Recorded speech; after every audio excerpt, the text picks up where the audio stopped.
Good afternoon, good morning, and good evening. Welcome to EIG's 25th webinar, focusing on the maturity model, the supply chain risk and resiliency maturity model, and the 90-day action plan. We appreciate you taking the time to attend this webinar. It's a series of webinars. This is the second in the series on supply chain risk and resiliency in the 90-day action plan. And we appreciate your taking the time, especially in light of all the COVID restrictions that continue. We hope that your family is healthy and safe. On the 26th of January, we also had our first webinar in this series, and that's available on the EIG website, consultingeig.com. I think it's number 20. Please feel free to download that and review that at any time. And we look forward in this webinar for your comments and questions and the polling that we're looking at just a minute ago. Please do log into pollev.com/JimDeVries073. And it's best if you have a browser in your cell phone or on your computer. Do not use the other function in pollev, that being the text messaging function. So we're really happy to be here today to talk about our 90-day action plan. My name is Jim DeVries, founder and president of Enhanced International Group. EIG is a platform of over 40 consultants, consulting companies, and SaaS providers, all with the focus to empower your organization's workforce to expand and sustain your processes.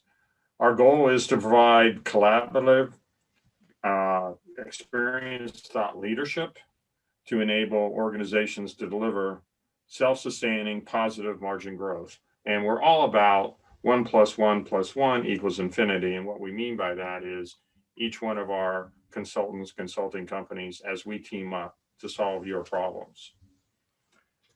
We are also launching a search engine, a search engine for all of our partners are putting on their training material courses that are certifiable, and those courses will be available now on EIG's website in the new search engine that you'll see live on the website coming soon. So again, we hope that you find this information valuable, and we welcome your questions and comments at any time, before and after the webinar is fine, or during the webinar. Please have your cell phone or have your web page up and running.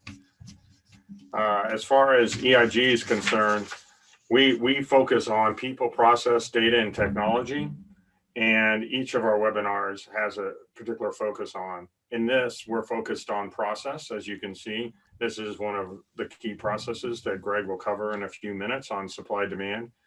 And so we'll focus on that in this webinar. Upcoming webinars that we have are the webinar on artificial intelligence, and where we'll be focusing on deep learning next week. Future webinars are on the digital twins and deployment in a manufacturing setting. And then we're also doing new product development and information. And then our newest webinar series that will be coming out is on data analytics. Today, we're fortunate to have with us the original founder of Supply Chain Risk and Resiliency, Greg Schlegel. He's a celebrated speaker and an esteemed author of the book, Supply Chain Risk Management, an Emerging Discipline. Greg? Hey, good afternoon. Pleasure to be here with you all. Thanks for carving out some time to talk about our 90-day action plan, and especially in this session, the maturity model, which we're going to focus on. Again, yes, the founder of the Supply Chain Risk Management Consortium. It's now 30 companies. That's about 1,500 supply chain risk professionals around the globe. We bring tools, techniques, methodologies, solutions that help us as a group identify, assess, mitigate, and manage risk, which you will hear us talk about today. I teach the body of knowledge at Lehigh University in our MBA program, and also enterprise risk management in Villanova's executive MBA program. So pleasure to be here with you. Thanks, Greg. And just another reminder to please log into the poll EV. And now Greg will kick us off with the agenda.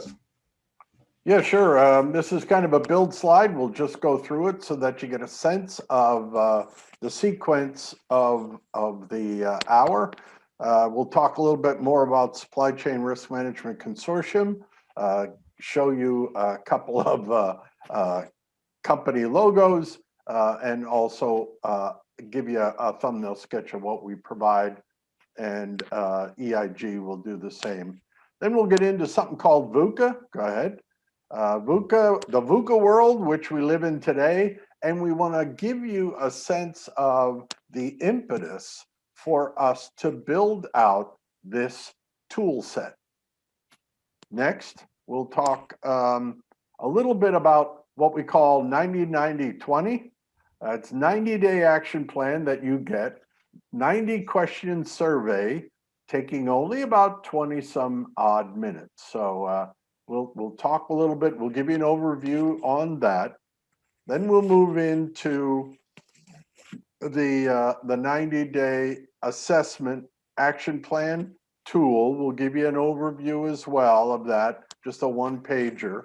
And then we'll go do a deep dive into the maturity model. The maturity model, as you will see, and I think Jim's going to give you a thumbnail sketch of the entire tool. As you will see, maturity model is one of 3 major outcomes from the survey. So we're going to do a deep dive, try to get you grounded and answer any questions you might have about the maturity model, what it is and how it works, and what you get in terms of an outcome from the solution set. And then I think we'll end with something we call the compelling reasons to act. Why would anyone want to take and go through this survey? We'll give you an overview of what the get is and what the ask is, what you need to do, and then what you get for what you do. Again, the 90-90-20. And then we have a special introductory offer of $500 that we'll talk about for the 3,500 value. That's the going price of the product. So we'll talk a little bit more about that as we move forward. All right. Okay, the SCRM Consortium and EIG. Who are we? What do we do? Go ahead. On the right-hand side of the slide is the ignominious logo slide. We're growing so fast that probably 4 to 5 of the newest members are not on the logo slide. So that's shame on Greg. We just are growing so fast, and that's great. That as evangelists, that's terrific. Again, these folks are broken down into people who bring pure management consulting, pure risk consulting, pure supply chain experts, subject matter experts, solutions, methodologies, techniques. You'll see we have academia in here as well, and on and on and on. All these companies are basically in the consortium because they have something to offer in terms of supporting our book's end-to-end vision of supply chain risk and resiliency. That's why these folks are here. What do we do on the left-hand side? We have online education. We went online 2 years ago, about a year prior to COVID.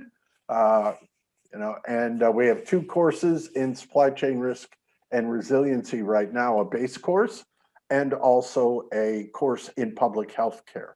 So 2 exciting online education courses, well represented, growing exponentially in terms of learners. We do virtual training. Jim and I have been doing 2-3 webinars a week for probably 35 weeks since COVID. We still do a lot of we did a lot of webinars before COVID, but we're doing everything's virtual now.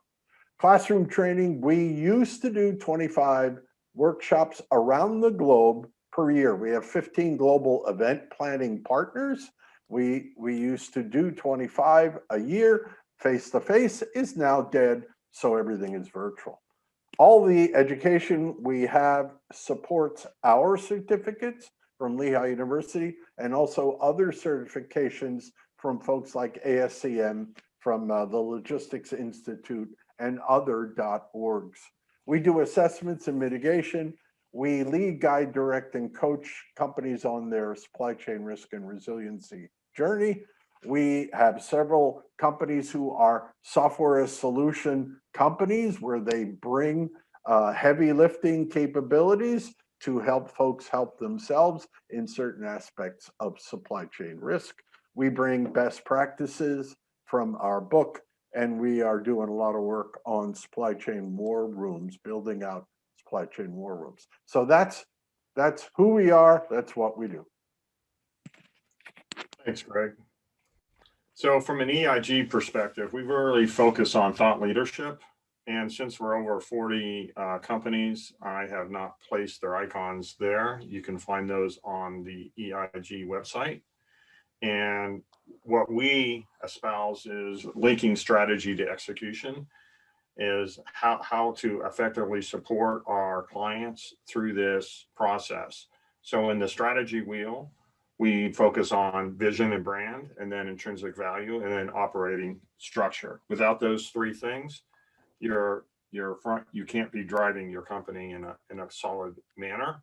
Then in the rear wheel, where you actually get many cycles out of one rotation in the strategy wheel, you go into execution, and it starts with visibility.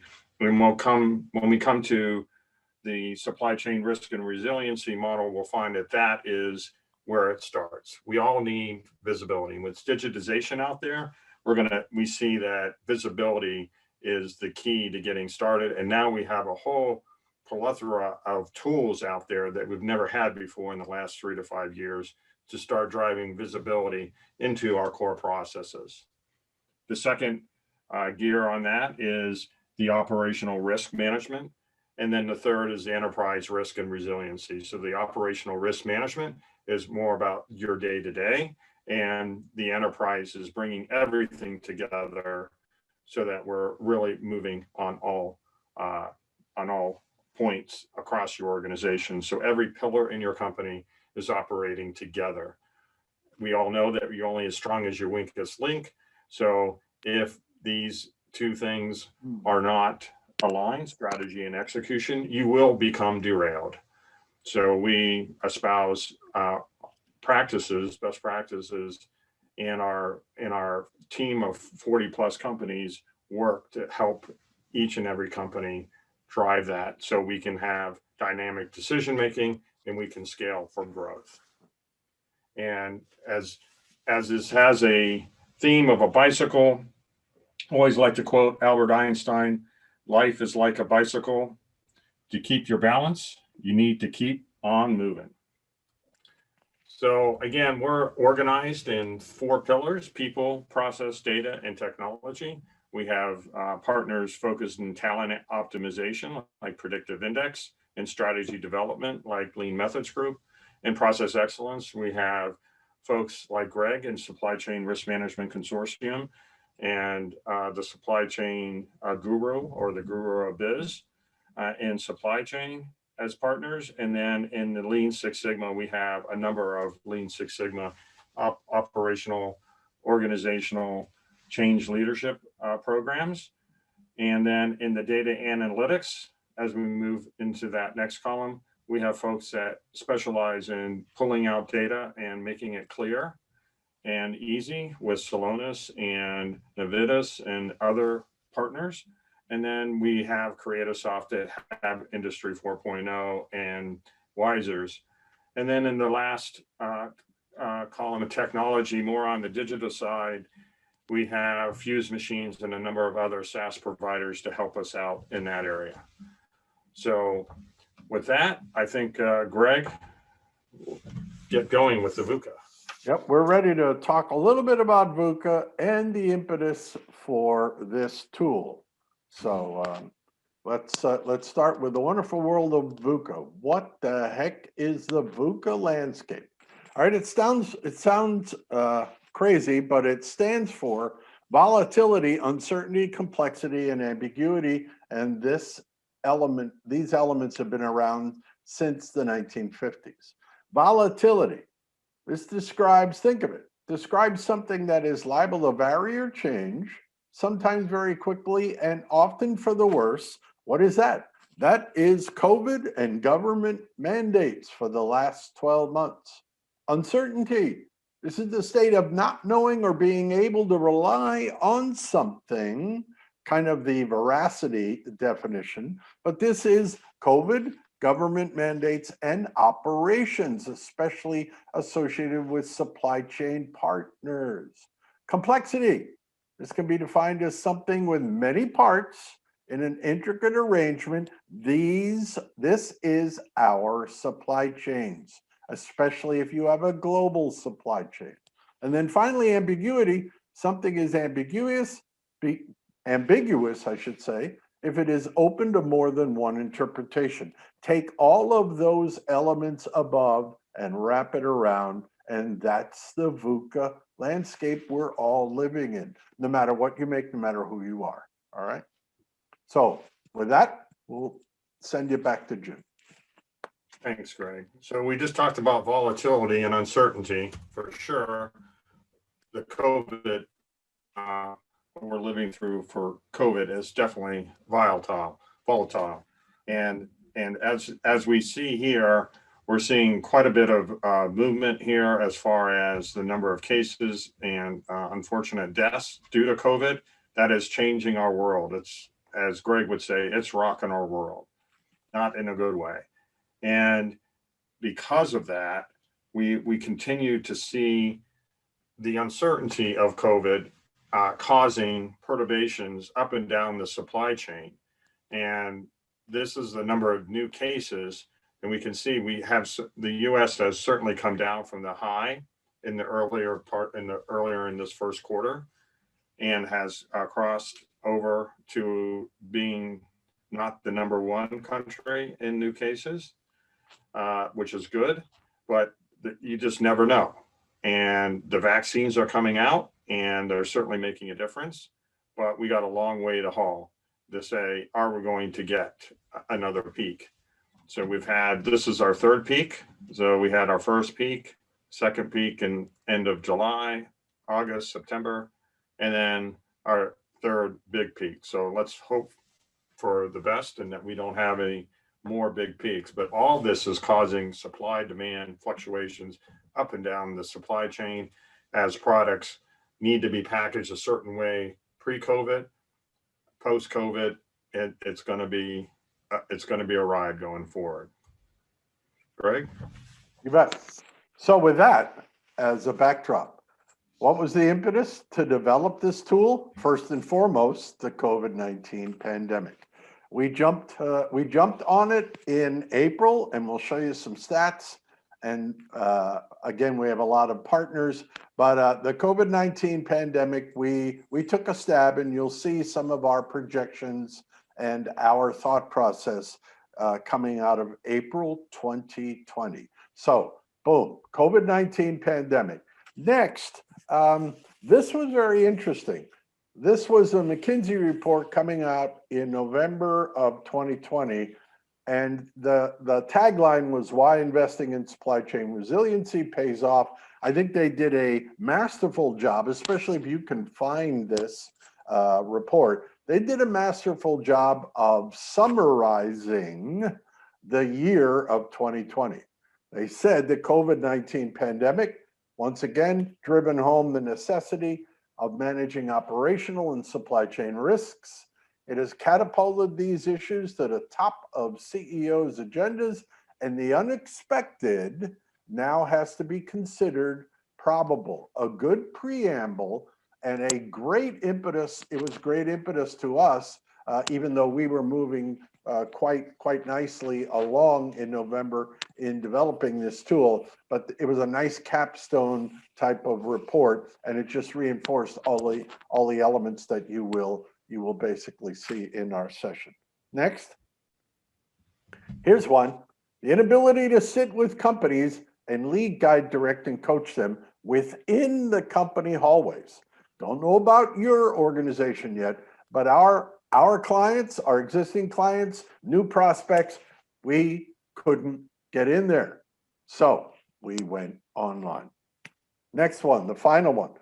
Staggering and uneven negative impact of this pandemic, which is a global risk event, on manufacturers due to what?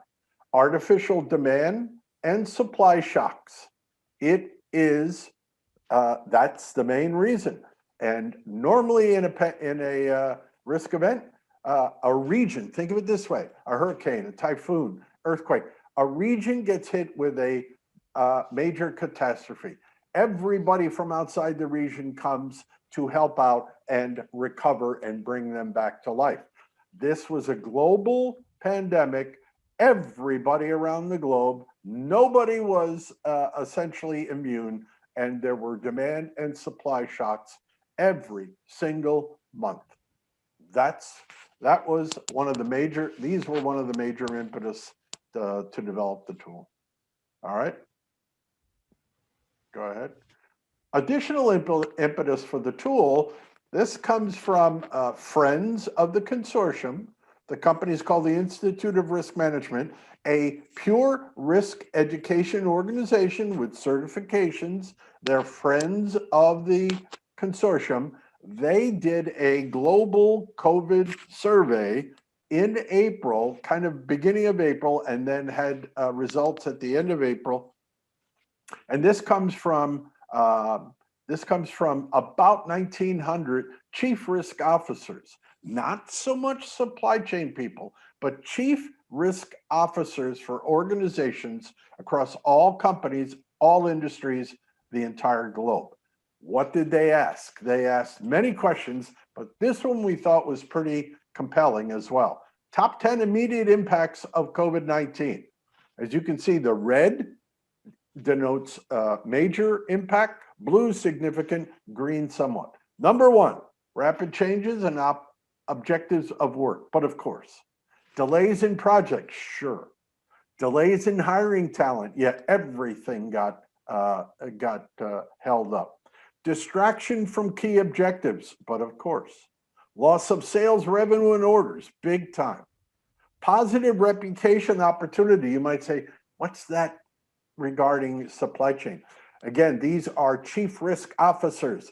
And remember, risk management is a two-sided coin.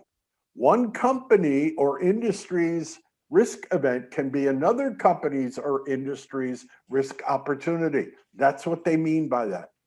Problem with suppliers, sure. Staff absences due to sickness, absolutely. Contractor issues, and then cybersecurity as a risk. So we thought this was pretty compelling as well, and it was additional impetus for the tool. Back to Jim. So another way to look at these risks is the World Economic Forum's 2021 risks. And in it, they have their risk professionals. It looks like in the order of 347 risk professionals identifying what they felt were the greatest risks of concern for the world. And the top 10, we'll go through those, but you can see there's quite a bit. And this is very easily and readily available. The articles by the World Economic Forum. Encourage you to look at it. They broke down their risk into economic, societal, geopolitical, technology, and environmental risk. And the top two are in those economic risk category. A prolonged global recession, which has been going on, and high unemployment. We're certainly seeing high unemployment and complete change in workforce priorities and skill sets. So we, on one end, we have unemployment. On the other end, where we need technology solutions, we have a deficit in the US of professionals. And then the next area, societal, is another disease outbreak. We're always worried about what's the next variation that could come from Brazil or whatever country out there, or from ourselves. Then we're back into weakening of major economies. We're seeing that as some economies are able to recover and others are not. We're going to start seeing more of that, especially in the next 6 months. And industries fail to recover. So we're going to see consolidation, movement of industries because of this event. And then we're going to see more bankruptcies and consolidation. So come the second half of this year, the bankruptcies, unfortunately, will start coming, and the consolidations. So the M&A folks will be very, very busy over the next year or so, or 2 or 3 years, from all of what's falling out of here. And then the next category here is that geopolitical category, where we see more restricted travel and trade movement. And we're already seeing that, where governments are posturing to say you can't travel here unless you have this paperwork and these goods receipts. So the bill of lading is going to change, especially for international. Then we move to emerging market collapse and prolonged supply chain disruptions, part of the back to the economic. And then we round it out with those geopolitical expoliation of the COVID-19 crisis, where politicians are using this COVID-19 crisis in a way that's going to drive uncertainty in the world. Back to you, Greg. You bet. Our next section is the 90-day assessment tool. Kind of give you an overview, and we'll give you a couple of slides on high level definitions. So the next slide is basically, what is enterprise resiliency? This drives us, and this is how we think about enterprise resiliency. There is a picture image of the book. Book's doing pretty good. It's been in the top 5-8% of all the titles in Amazon since 2015. So we're very happy with that. But we think of, why would you spend any time in supply chain risk and resiliency? So the definition we like to use in the book is basically the why. Why would you spend time? A resilient enterprise has the capacity to overcome disruptions and continually transform itself to meet the changing needs and expectations of its customers, shareholders, and other stakeholders. We'll be honest with you, very, very tall, difficult order, very tall order, all right? But that's the why, to build a resilient enterprise. We then, in the book, we also talk about the what and the how. So essentially, we have another definition in the book in terms of supply chain risk management. And it is the implementation of strategies to manage everyday and exceptional risks along your entire supply chain through continuous risk assessment, with the objective to do what? Reduce your vulnerability and ensure business continuity. So we like to think of SCRM, that we like to call it, think of it as the intersection of good supply chain management practices and exceptional risk management practices. Back to Jim. Great, Greg. So what is the supply chain 90-day action plan development approach? So we'll go through that in this overview. So it's an online survey, so it's very quick and easy to access. We'll set you up. It takes over 7 hours at the most, maybe 5 to 7 hours, depending on how much time you have. Over 3 months, that's the amount of investment and time that we're asking for you. And then there'll be a virtual onboarding, and we'll have some collaboration sessions and coaching sessions as part of that. The majority of that 7 hours is coaching. The onboarding for your key lead person is about an hour of their time. And then to fill out the survey, we say 90 questions in 20 minutes provides you that 90-day action plan. So let's walk through a little bit and about what the 90-day action plan provides you, the report. At first, where you are, and that is what we'll cover in a few minutes, so we're not going to go into that. Who you are you, this is your risk appetite. What is your appetite for risk management in your company? There's no bad or good. We have everything from being a pragmatic company, conservator, to maximizing where risk is an opportunity and you view that as part of your way you run your company. And then how do you operate? Or in simple terms, bureaucracy, or in simple terms, culture, sorry. Are you more bureaucratic? Are you more agile? Are you more clannish? Are you more in startup mode? There's no right or wrong. It's your culture. You're proud of it. And that will drive your ability to go through the 90-day action plan that we will lay out for you, tailored to your company.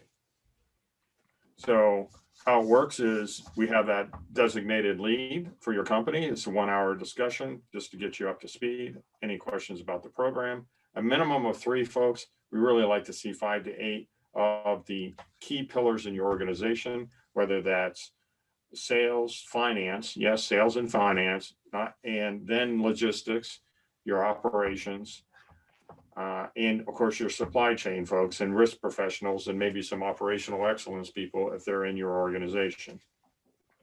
Then we move to the 90-day action plan report, which is tailored to you from the responses that you provided in the questionnaire. And then we have checkpoint calls. So we'll give you the report, we'll set up a checkpoint call, and then we'll start having a call every 30 days over that 90 days of whether or not the actions that we espouse to you to deploy into your company are working. And we'll coach you through those types of activities to help you along the way. So we really feel this is a rapid time to value. You get your 90-day action plan. It's not just a survey that says where you are. We're actually providing you the coaching to help you on your way. Great. You bet. Thanks a lot. This is, we'll cover this pretty quickly, but this to us is a picture going forward. It's more of a continuum. We built this, Jim and I built this in April of 2020 with all the information that was coming in. And we felt then, and still feel today, that this is directionally correct. And this is what it was going to look like for the next 18 to 24 months based on what we saw. So we put it into graphical form. What is this? On the top of the slide from left to right are the government mandates: lockdown, reopen, first normal, second normal, and on and on and on. On the y-axis on the left is our segmentation of the global supply and demand arena. On the top left, on the y-axis, we have a condition: over demand and under supply. That's a dilemma. In the middle of the y-axis, we have our baseline, which is supply and demand in relative balance.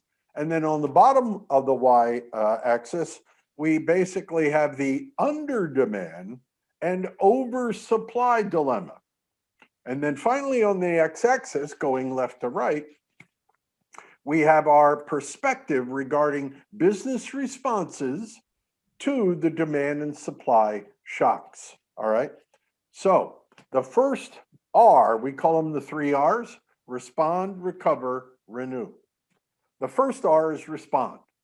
The lockdown and government requirements for PPE products pose several hardships on many suppliers of healthcare materials, causing what? An over-demand situation and an undersupply. These suppliers and others had to quickly rescale their supply chains within this lockdown phase.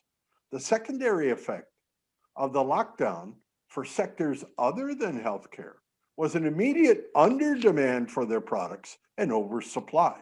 This led to an approach of evaluating their product portfolios, reducing marginal products, and perhaps even furloughing personnel to maintain what? Cash flow. The second R, recovery. Again, the government reopening and the second surge that Jim talked about of COVID-19 cases manifest itself into another over-demand, under-supply for PPE products for those companies who were reinventing their portfolios to produce new products for new healthcare channels, like gloves and so forth. And in this sector, in this section, other sectors other than healthcare, the phased reopening is now causing an over-demand and undersupply for those companies who have been closed for months or were struggling to maintain product volume, such as wipes, handy wipes, toilet paper, and especially restaurant supplies. And the third are the renew phase.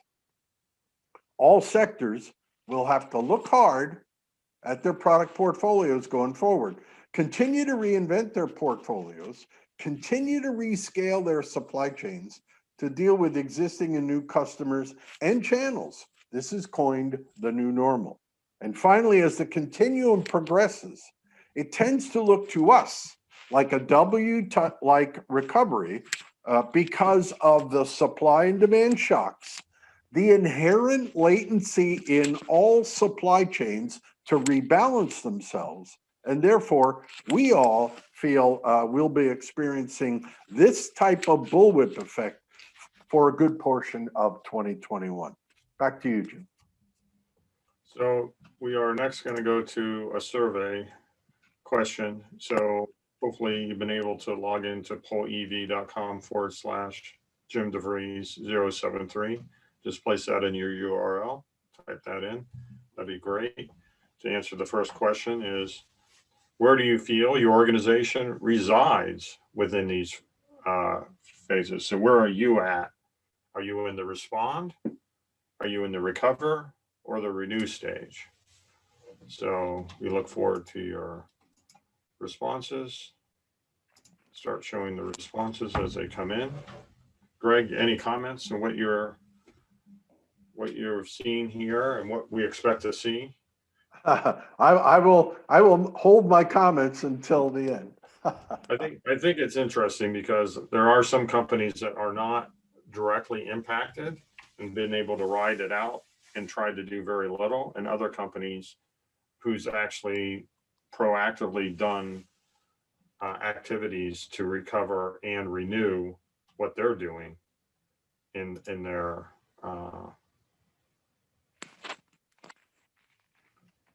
so I'm just looking in the chat window. I hope everybody can see the screen. They say that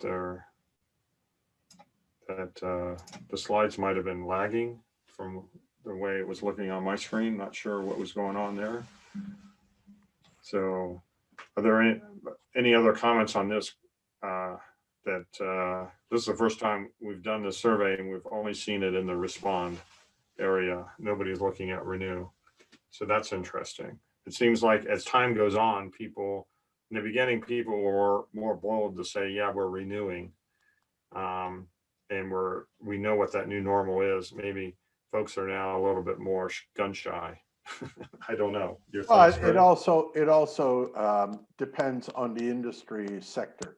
I mean, it is not homogeneous. In different industry sectors are experiencing different stages going forward, have experienced and are experiencing different supply and demand shocks on a regular basis. So it all depends on perhaps maybe the industry sector and the audience today, Jim, perhaps. Well, it could be that the bullwhip effect is coming around and now we thought we were recovering, but now we're spending more time responding because the bullwhip effect is in force. Maybe. Okay, Greg, back to you. Yep, you bet. Our kind of second last segment now is doing a little deeper dive for you to give you a little more context associated with the first of three types of outputs and graphs from the survey. And this is the maturity model. So with that, we'll give you a thumbnail sketch, and Jim, you could just fill in all the builds. I just want to give you a quick. This is our 5-stage maturity model. It's been around for 12 years. It's driven. The book is driven totally and built around these stages, folks. All right. We did a lot of research with a lot of exemplar companies prior to doing the book, and we worked with many clients who are traversing this model, so we feel pretty comfortable. On the y-axis on the left is your supply chain risk and resiliency maturity from low to high. On the x-axis is competitive advantage from 0 to infinity based on where you are and how quickly you move up the maturity model. All right, there are 5 stages: foundation, visibility, predictability, resiliency, and sustainability. And we're going to talk about each one of these definitions of the stage in subsequent slides. So we're not going to spend time here. Just want to give you a visual. And then essentially on the bottom, we like to superimpose a heat map associated with where you might be in the stages in the maturity model. Meaning, if you don't have good visibility in your supply chain, you bet upstream and downstream, we think your supply chain is at high risk. And as you move up the maturity continuum, we feel you can mitigate that risk into medium and low. So with that, we'll move into the different stages and give you some context about what you will see and receive in terms of the output associated with the tool regarding the maturity model. So there's a maturity model on the right. We're talking about the first stage, which is foundational. What's the attributes associated with that? Well, in foundational, you probably aren't aware, so we will put together elements for your company to propagate awareness of risk management. All right, we will. And basically, the next bullet gives you a sense of what you'll get. We normally would advocate to start a company to start with formal education with SCR&R basics. That means what tools are available, what techniques, what methodologies, what are best practices. And trust me, folks, there are best practices out there. There are solutions to do the heavy lifting. All right. And we would probably advocate this with webinars, classes, and even the book. And why would we advocate this baseline education? To develop what we call a universal language. We call that taxonomy, folks. The Tower of Babel, everybody has to talk about risk using the same terms, definitions, and context. All right, so why foundational on the bottom right? Education is the bedrock of doing well in this arena.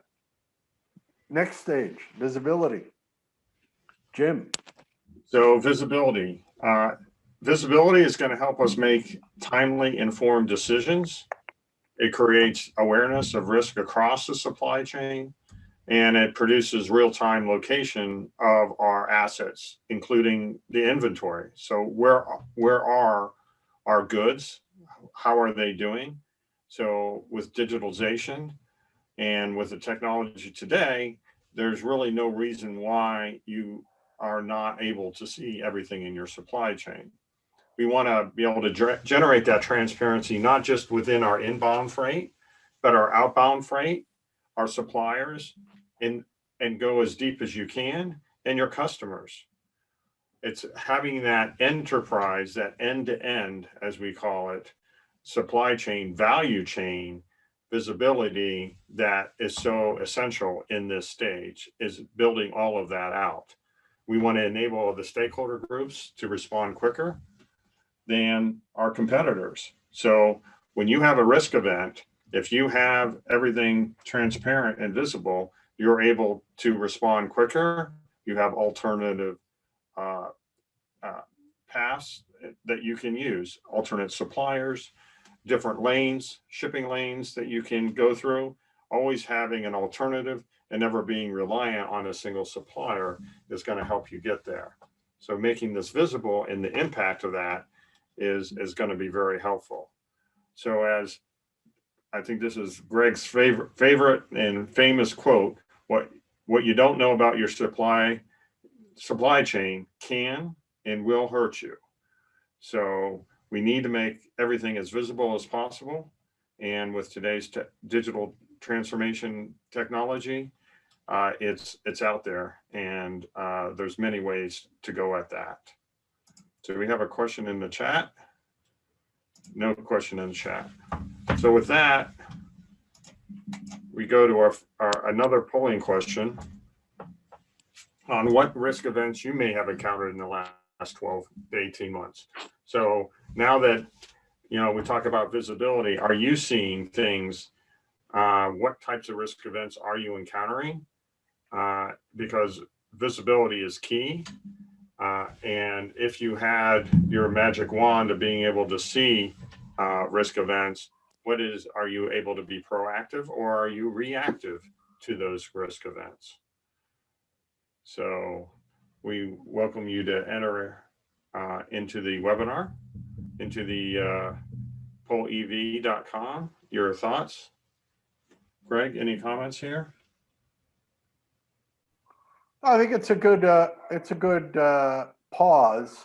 I'm hoping folks can either enter something freeform or even in the chat room. Very good, because it's live. We're in that VUCA world, and it's not over yet. So I would hope that we not hope that you have risk events, but I suspect that they are still happening every day. Yeah, and I think when you survey folks, sometimes when you ask people how many risk events that they have in a year, you get different answers from different companies. Some will say 11 or 12 or 18. Another company will say 1 or 2, and they're in the same industry. So visibility, it's all about making those risks visible and making it part of your communications in your company, that these are the risks and these are the ways that we're going to be proactive to manage those risks. Yeah, good. There's a few more. Very interesting. Higher demand, variation between demand and supply, variation obviously perhaps even between customer volume, product portfolio mix. It's still happening out there. I wish I was wrong, but we're pretty sure it's happening still across multiple industry sectors. All right, so we'll move on. We really appreciate everybody's comments here. And we're going to move to the predictability stage, the sense and respond stage, which we're moving into the medium risk competitive advantage area. And of course, we want to be able to predict the future. I mean, everyone wants to. So once you have everything visible, then making it, testing it with what if scenario planning is the key. So utilizing mapping tools, network optimization, and probabilistic modeling are the tools that you can start mapping out your supply chain to understand exactly what are those what if scenarios that could occur, that those risk scenarios that could occur, and how you're going to respond to them. So you want to, of course, move from reactive to proactive. So you're proactive, address these risks, from these supply and demand disruptions. And there are now, with digital twins out there, there's that technology. We can do this now in real time, and we can apply some machine learning and eventually some AI logic into and creating better decision making. So we're on our journey up. the maturity model or establishing insightful feeds. So there's companies out there that can bring in 20 to 30,000 risk event feeds, and then you build up your screening criteria so that you have these automated risk response plans to respond to those risks that you see from the outside, whether it's a port closure or it's a hurricane. Then you want to build and institute a war room. It could be a virtual war room with the tools and techniques that you learn through the education of supply chain risk and resiliency. So you want to identify those. You have your automated alerts. You have what's the impact of those. You have a way to prioritize those risks because you have thousands of risk alerts coming in, and then you're developing proactive plans around that. So again, in this stage, where exemplar companies are seeking to understand how to react to the risk stimuli before it occurs. So here you've mapped out everything in your supply chain. You know where risk could occur, and you're having a response plan right away. That's predictability. Greg?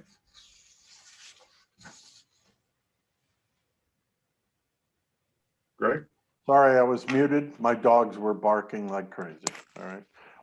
We have two more stages: resiliency, sustainability, and then we'll give you a set of insights, meaning we'll show you what you get at the outcome of this portion of the tool.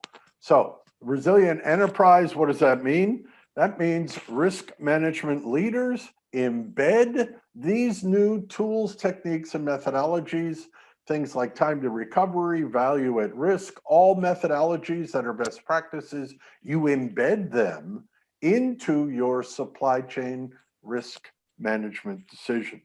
All right. They establish daily supply chain decision-making processes. This is with risk. In other words, we do this every day as ops and supply chain professionals, but we tend not to consider risk. That's what we mean. Embed risk into the decisions, all right? Deep learning, computer vision, these are the alerts. If you follow the yellow brick road and you increase your visibility, you get into predictability, you secure some tools and solutions that do the heavy lifting, you might be getting risk alerts on a regular basis every hour from around the globe. You might begin to do network risk scenario planning. You might have some type of interactive war room visibility where a risk event comes in and you can have event-driven supply chain risk meetings with all your tools, your laptops, your phones, your iPads. Very, very exciting to us. And then finally, resiliency established frameworks, and we'll talk about that in a minute because you're just on the cusp of sustainability. What we talk about here is foundational for operational excellence in risk management.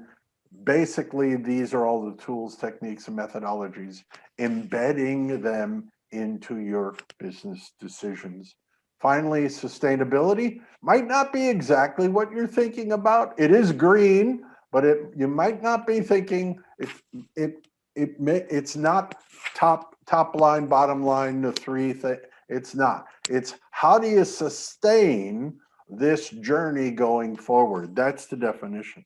So you build up organizational infrastructures across a division or your entire enterprise, and we advocate the use of ERM, Enterprise Risk Management Tools, and GRC, Governance, Risk, and Compliance Tools. There are tools out there where they can do the heavy lifting and they act as the glue to keep all of your tools, techniques, and methodologies actively going across all the pillars, all right? Normally at this stage, you solidify your risk-adjusted culture, and it's all about culture, folks. That company culture, which includes risk considerations in decision-making. At this stage, leaders Your execs continually assess the company's risk profile, just some attributes associated with what happens. They also regularly evaluate risk appetite and risk tolerance, all right, and also probably are running with what we call a risk register, which is a risk knowledge base in terms of all the risks you've encountered and all the risks you planned for that haven't occurred yet. We were big advocates of risk register. So essentially, at the end of this section, it's leaders recognize that each stage in the journey corresponds to several years and a continuous effort. So this one is to sustain the effort going forward. All right.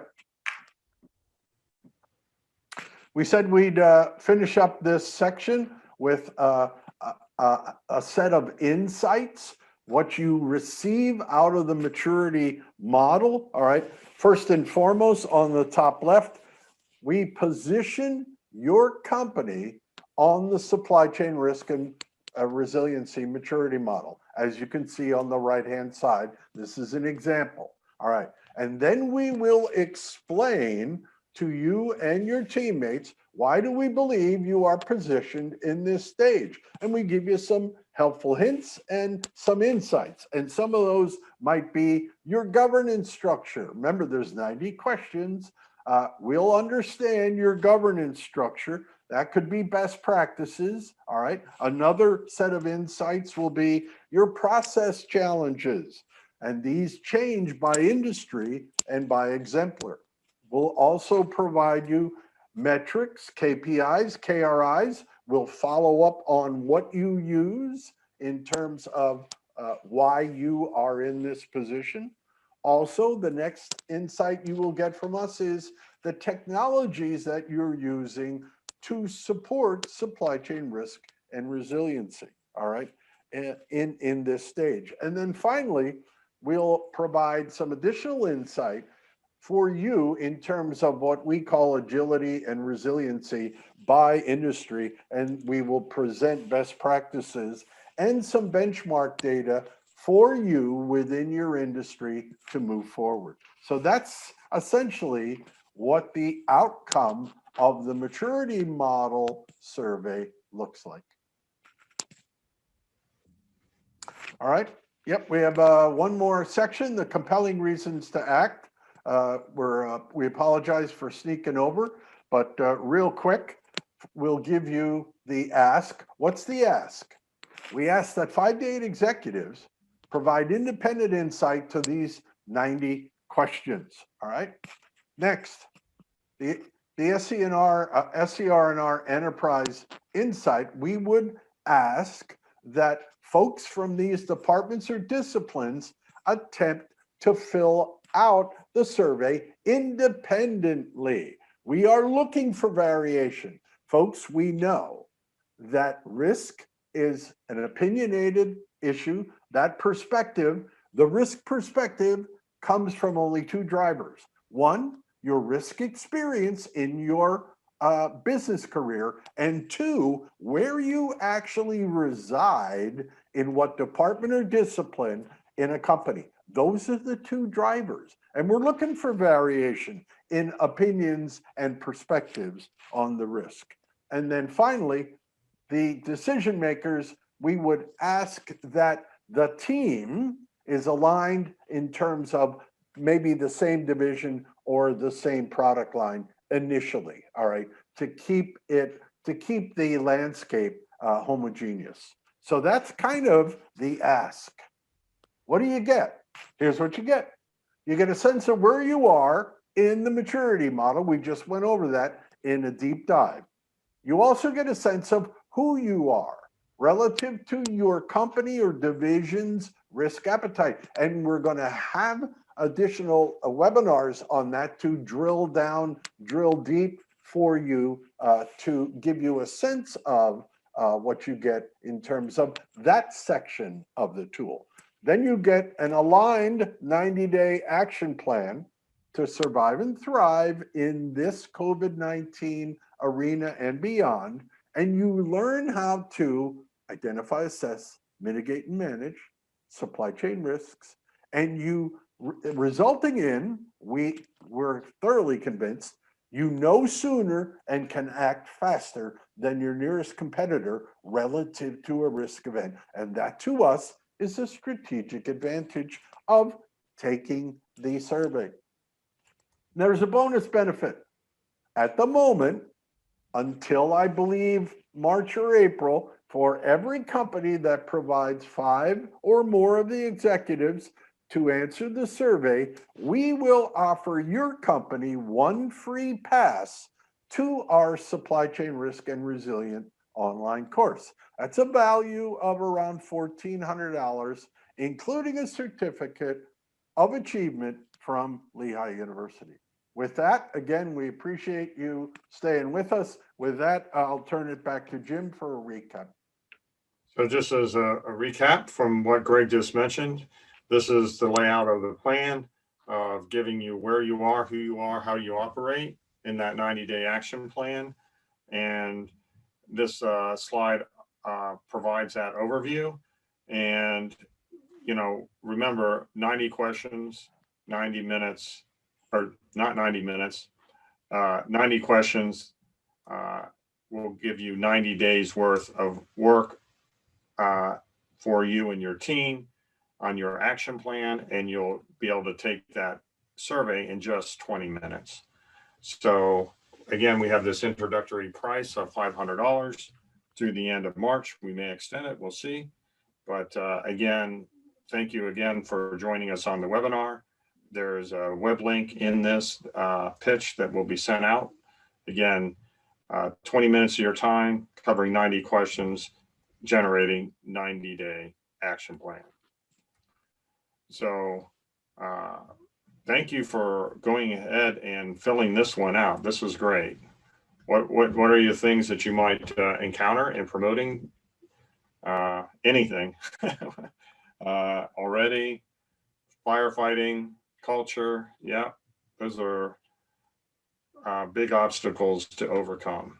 No, we appreciate that. And essentially within the tool, it brings up a good point, Jim. Within the actual output of the survey with the tool, we provide helpful hints to the team lead and others in other disciplines to essentially mitigate these challenges. So thank you very much for providing some of these. And just we want to make sure you understand, we will provide helpful hints to mitigate many of these in terms of the output of the tool.